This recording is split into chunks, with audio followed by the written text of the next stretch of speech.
My name's Dale, and I'm 36, and I'm now living in Taiwan. Yeah, cool. How long have you been in Taiwan? This is my 7th year. Yeah, 7? I've been and gone a couple of times, and I've thought about leaving, and usually I've never had enough money, money is usually the reason I'm not leaving. Yeah. What do you like about Taiwan? Everything that England hasn't got. Okay, we've got great weather. It's a good lifestyle. It's a really easy lifestyle. Like you work 5-6 hours a day max. Weekends free, evenings free. You can have a line in the morning. A lot of the guys like the girls here, and the girls seem to like the Western guys, which is always a buzz for the male ego. Girls had issues with that, of course, because a lot of the Asian guys might not be Western girls' cup of tea. Which girls? The Western girls or the Asian girls had issues? Yeah, the Western girls. They don't usually take sexually to the Asian male. You know, some do, but I've known a lot to be kind of down about finding a boyfriend. Okay, other good things. Money's good. How much money can you make in a month? If you want to work, you can make 100,000 NT a month if you want to work. Now 100,000 NT is just short of £2,000, so probably about 3,500 US maybe. Or that's 4,000 Canadian. How many hours does that take though to get that? You might make that money. You might need to work about 7 or 8 hours a day. Yeah, about 8 hours a day to make that kind of money, which can be quite tiring. Yeah. But that's if you want the money, you know. Some people come from the lifestyle. Some people just do part-time and they'll work 16 hours a week to get the ARC, and then that gives them enough money to live on, and then they can use that time to study Chinese, calligraphy, study themselves, whatever. How much is it about an hour? Do teachers get paid about an hour, US dollars? Teachers are paid about the minimum's about 550, 600 NT an hour. So just trying to work that out in different currencies. So in US, that will be, that's about 20 US minimum. You know, you can if you want to do private, so you get some good schools, you can double that. Yeah. So between 20 and 40 US an hour, depending on how much you value yourself, I guess. You know what you wanna take from it. All right, Dale. What advice would you give to someone who's interested in coming abroad to teach? Advice, I would, internet straight away. I got the internet, and I would contact the famous site in Asia. I think it's tealit.com, T-E-A-L-I-T.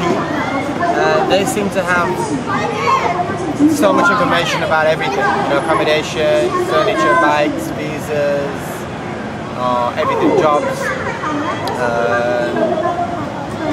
girls, friends, pen pals, language exchanges, etc. College courses. Yeah. Get on there, get as much information as you can. I tell you what, some people actually they use the net and they try to find like MSM friends in that local area too. If you can do that a few months before, then you can kind of drain some knowledge and maybe get some connection. Yeah, and actually have some friends here when you arrive. You know, especially some of the foreign friends who can speak English. Yeah. They're really good. They're really, really good people, and they always want to help in Asia. See, Dale, do you have a favorite game or classroom activity you'd like to share? Favorite game? I don't have a favorite, no. In fact, I can hardly think of one right now. I've been here 7 years, and it's just been, you go in a classroom and it's, you know, it's activity, it's game, it's book, it's story, it's grammar, phonics, you know. Yeah. But the famous ones are always any hammer game. Teachers like to have a hammer and beat the kids. My last school, they wouldn't allow that, so I ended up having to beat the teacher instead. I like to get two kids face to face and have a little hammer, and you'll review something like, let's say it's a baby class, and you have a phonic B. Say to one kid, give me a B word. The next kid gives a B word. He gives a B word. You keep giving B words until one can't give a B word anymore.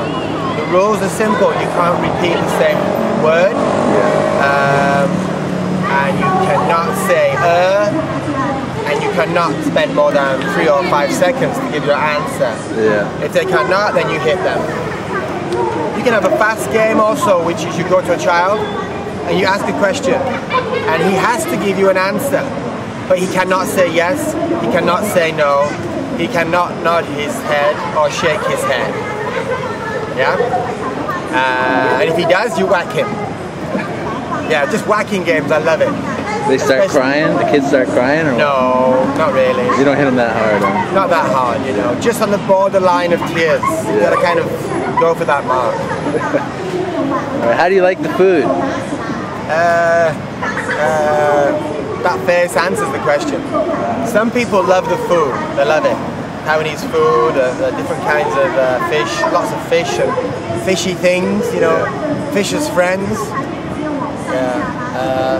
And there's loads of meats. But I'm vegetarian, and a lot of the vegetables here I don't actually like. There's a huge range. They have like pickled vegetables, almost semi-Korean style, and they have just weird looking vegetables. And I like things that don't look so weird, you know. But don't they have a lot of vegetarian restaurants here? Sushi. Yeah, they do, lots of sushi restaurants, and lots of like Buddhist tofu restaurants. You can eat things which look like meat, but you don't feel guilty after. That kind of thing. Really good, really tasty.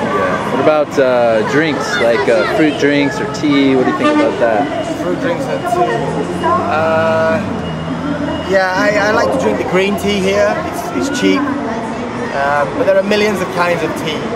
Not just here, but in Asia. I think Taiwan's specialized in different kinds of teas. You know, different kinds of milk teas, fruit teas. Teas with jelly inside and balls of flour. Denzu night. Teas that you think this ain't tea, kind of tea.